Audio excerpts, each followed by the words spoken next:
നിലമ്പൂർ ഉപതെരഞ്ഞെടുപ്പിൽ ഭേദപ്പെട്ട പോളിംഗ് 60% പേർ വോട്ട് രേഖപ്പെടുത്തി. കാലാവസ്ഥ അനുകൂലമായതും പോളിംഗ് വർദ്ധിക്കാൻ കാരണമായി. നഗര ഗ്രാമപ്രദേശങ്ങളിലെല്ലാം മികച്ച പോളിംഗ് രേഖപ്പെടുത്തുന്നുണ്ട്. വിവരങ്ങളുമായി അരുൺ ആലത്തൂർ ചേരുന്നു. അരുൺ, രാവിലെ ഒരല്പം മന്ദഗതിയിലാണ് തുടങ്ങിയതെങ്കിലും പിന്നീട് പോളിംഗ് കനത്തു.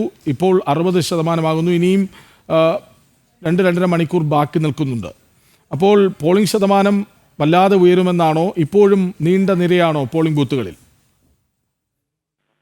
കൃഷ്ണരാജ 3 മണിയോടുകൂടി തന്നെ ഏകദേശം 59.37% പോളിംഗ് രേഖപ്പെടുത്തിയിരുന്നു. ഇപ്പോൾ 60% പിന്നിട്ടിരിക്കുന്നു. പോളിംഗ് വളരെ മികച്ച രീതിയിൽ തന്നെയാണ് ഇപ്പോൾ പോയിക്കൊണ്ടിരിക്കുന്നത്. കാരണം നഗര ഗ്രാമപ്രദേശങ്ങളിൽ അടക്കം ഇത്തരത്തിൽ മികച്ച പോളിംഗ് തന്നെയാണ് ഇപ്പോൾ രേഖപ്പെടുത്തുന്നത്. രാവിലെ കാലാവസ്ഥ അല്പം പ്രതികൂലമായിരുന്നു. പിന്നീട് മഴ മാറി നിന്ന് ഈ ഒരു മഴ മാറിയ സാഹചര്യം തന്നെയാണ് ഇപ്പോൾ പോളിംഗ് ഇങ്ങനെ വർദ്ധിക്കാനുള്ള ഒരു കാരണം എന്നാണ് മനസ്സിലാക്കാൻ കഴിയുന്നത്.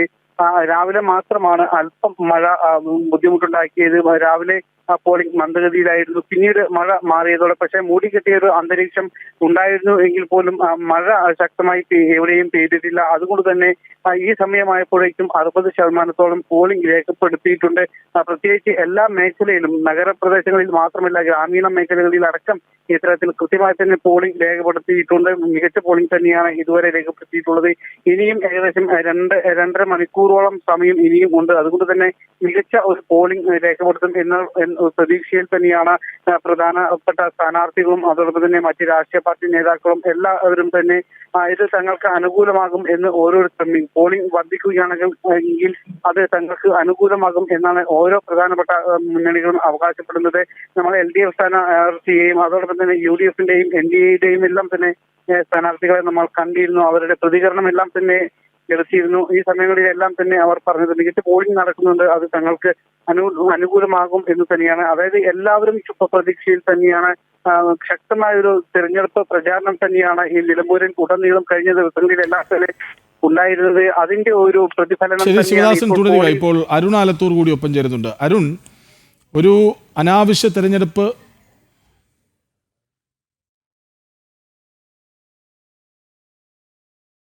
ശിവദാസ്, അതായത് ഈ തെരഞ്ഞെടുപ്പ് അനാവശ്യമായിരുന്നു. ഒരു MLA ആയിരുന്ന ഒരാൾ അത് വേണ്ടെന്ന് വെച്ച് ഇറങ്ങിപ്പോകുന്നു, എന്നിട്ട് വീണ്ടും മത്സരിക്കുകയാണ്. അങ്ങനെ ജനങ്ങളിൽ നിന്ന് ഈ തെരഞ്ഞെടുപ്പ് മാറ്റി നിർത്തപ്പെടുമോ എന്ന സംശയം പോലും ഉയർന്ന പശ്ചാത്തലത്തിലും വോട്ട് രേഖപ്പെടുത്തുന്നുണ്ട്. വലിയ പോളിംഗിലേക്ക് പോകുമെന്ന സൂചനകളുണ്ട്. 60% ആകുന്നു, അതിനിയും കൂടിയേക്കാം എന്ന സൂചനകൾ വരുന്നു. എന്താണ് മനസ്സിലാക്കേണ്ടത്?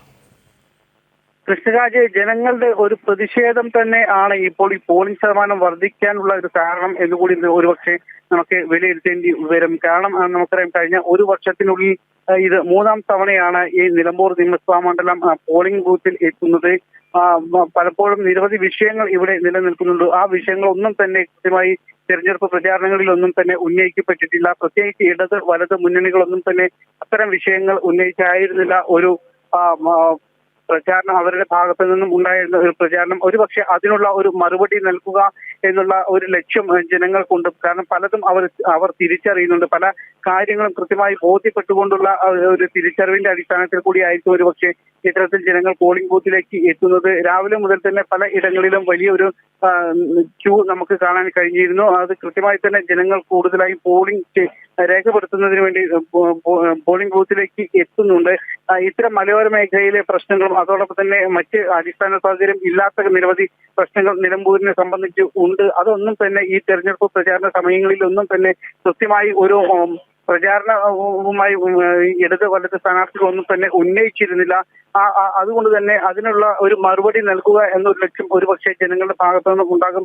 ഒരുപക്ഷെ അതാവാം ഇത്തരത്തിൽ ഈ ഒരു ഘട്ടമായപ്പോഴേക്കും ഭേദപ്പെട്ട നിലയിലേക്ക് ഈ പോളിംഗ് ശതമാനം എത്തിയിരിക്കുന്നത്. വരും മണിക്കൂറുകളിൽ ഇത് ഇനിയും വർദ്ധിക്കും എന്ന് തന്നെയാണ് മനസ്സിലാക്കാൻ കഴിയുന്നത്. അപ്പോൾ ഒരു മികച്ച പോളിംഗിലേക്ക് എത്തും എന്ന ഒരു പ്രതീക്ഷ തന്നെയാണ് ഉള്ളത്. കാരണം അത്തരത്തിലുള്ള ഒരു ശക്തമായ പ്രചാരണം ഇവിടെ നടന്നിരുന്നു എന്നുള്ളത് യാഥാർത്ഥ്യമാണ്. കാരണം ഉപതെരഞ്ഞെടുപ്പ് ആയതുകൊണ്ട് തന്നെ NDA-യും അതോടൊപ്പം തന്നെ മറ്റ് UDF ആണെങ്കിലും LDF ആണെങ്കിലും അവരുടെ എല്ലാ സംവിധാനങ്ങളും ഉപയോഗിച്ചുകൊണ്ടുള്ള ഒരു പ്രചാരണമാണ് ഈ നിലമ്പൂർ നിയമസഭാ മണ്ഡലത്തിൽ കഴിഞ്ഞ ഏകദേശം 3 ആഴ്ചയിൽ കൂടുതലായി നടന്ന ഈ ഒരു പ്രചാരണ സമയത്ത് ഉണ്ടായിരുന്നത്. അതിന്റെ എല്ലാം തന്നെ ഒരു ശിവദാസിൽ നിന്ന് വരാം. അരുൺ ആലത്തൂർ കൂടി ഒപ്പം ചേരുന്നുണ്ട്. അരുൺ, ഈ പോളിംഗ് കൂടുന്നു, അത് മുന്നണികളുടെ പ്രതീക്ഷകളും കൂട്ടുന്നുണ്ടാകും.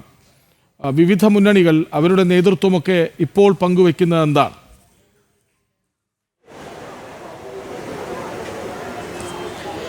കൃഷ്ണരാജ്, തികഞ്ഞ ആത്മവിശ്വാസം തന്നെയാണ് ഓരോ മുന്നണികളും പങ്കുവയ്ക്കുന്നത്. പോളിംഗ് ശതമാനത്തിലെ കൂടുതൽ അത് തങ്ങൾക്ക് അനുകൂലമാവുമെന്ന് ഓരോ മുന്നണിയും കണക്ക് കൂട്ടുന്നു. ഇന്ന് രാവിലെ തന്നെ ഓരോ മുന്നണിയുടെ സ്ഥാനാർത്ഥികളാണെങ്കിലും നേതാക്കളാണെങ്കിലും ഒക്കെ അത്തരത്തിൽ തന്നെയാണ് പ്രതികരിച്ചിരുന്നത്. പൊതുവെ മഴ ഇടവിട്ടിങ്ങനെ പെയ്യുന്ന ഒരു സ്ഥിതി ആദ്യഘട്ടത്തിൽ രാവിലെ ഉണ്ടായിരുന്നു. പക്ഷെ പിന്നീട് മഴ നന്നായിട്ട് മാറി നിൽക്കുന്ന ഒരു സ്ഥിതിയായിരുന്നു. അതേതായാലും പോളിങ്ങിന് വലിയ രീതിയിൽ സഹായിച്ചു. ആളുകൾ കൂടുതൽ വോട്ട് ചെയ്യാനായിട്ട് പോളിംഗ് ബൂത്തിലേക്ക് എത്തുന്നതിലേക്ക് അത് വഴിവെച്ചു എന്നുള്ളതാണ്. ഒപ്പം തന്നെ ഈ ആളുകളുടെ തിരക്ക്, നമുക്ക് ഈ തുടർച്ചയായിട്ട് ഇങ്ങനെ തെരഞ്ഞെടുപ്പ് വരുമ്പോൾ അതിനോട് പൊതുജനങ്ങൾ ഒരു വിമുഖത കാണിക്കുമോ? അതായത് നേരത്തെ ലോക്സഭാ തെരഞ്ഞെടുപ്പ്, അത് കഴിയുമ്പോഴേക്കും ലോക്സഭാ ഉപതെരഞ്ഞെടുപ്പ്, വീണ്ടും ഒരു ഉപതെരഞ്ഞെടുപ്പ്, അങ്ങനെ വീണ്ടും ഇങ്ങനെ തെരഞ്ഞെടുപ്പ് വരുന്ന സാഹചര്യത്തിൽ അത് ജനങ്ങളുടെ ഇടയിൽ ഒരു വിമുഖത വോട്ട് ചെയ്യുന്നതിനുണ്ടാവുമോ എന്നുള്ളൊരു ആശങ്ക തുടക്കം മുതൽ തന്നെ ഉണ്ടായിരുന്നു. പക്ഷേ ഏതായാലും അത്തരം ആശങ്കകൾക്കൊന്നും അടിസ്ഥാനമില്ല. ആളുകൾ നല്ല രീതിയിൽ തന്നെ പോളിംഗിനായി ബൂത്തിലേക്ക് എത്തുന്നു എന്നുള്ളത് തന്നെയാണ്. അത് ആർക്കനുകൂലമായിട്ടാണ് ഇങ്ങനെ ആളുകളുടെ വിധി എഴുത്തുണ്ടാവുന്നത് എന്നുള്ളത് മാത്രമേ ഇനി അറിയേണ്ടതായിട്ടുള്ളൂ. അത് ഏതായാലും നമുക്ക് വരും ദിവസങ്ങളിലൊക്കെ മുന്നണികൾ അതേക്കുറിച്ചുള്ള കൂട്ടിക്കിഴക്കലുകളെല്ലാം നടക്കും എന്നാണ് മനസ്സിലാക്കാൻ സാധിക്കുന്നത്. നിലവിൽ ഏതായാലും നേരത്തെ ശിവദാസ് കന്മനൊക്കെ സൂചിപ്പിച്ചതുപോലെ തന്നെ നല്ല രീതിയിൽ പോളിംഗ് മുന്നോട്ട് പോകുന്നു. മിക്ക ബൂത്തുകളിലും നല്ല തിരക്ക് അനുഭവപ്പെടുന്നു എന്നുള്ളതാണ്. ഞാനിപ്പോൾ നിൽക്കുന്നത് നിലമ്പൂർ നഗരസഭയിലുള്ള വിട്ടിക്കുന്ന് സ്കൂളിലാണ്. വിട്ടിക്കുന്ന് സ്കൂളിലും നല്ല രീതിയിലുള്ള തിരക്ക് തന്നെയാണ് ഇപ്പോഴും കാണാൻ സാധിക്കുന്നത്. രാവിലെയൊക്കെ ഈ നിലമ്പൂർ നഗരസഭയുടെ ഭാഗങ്ങളിൽ തിരക്ക് കുറവായിരുന്നു.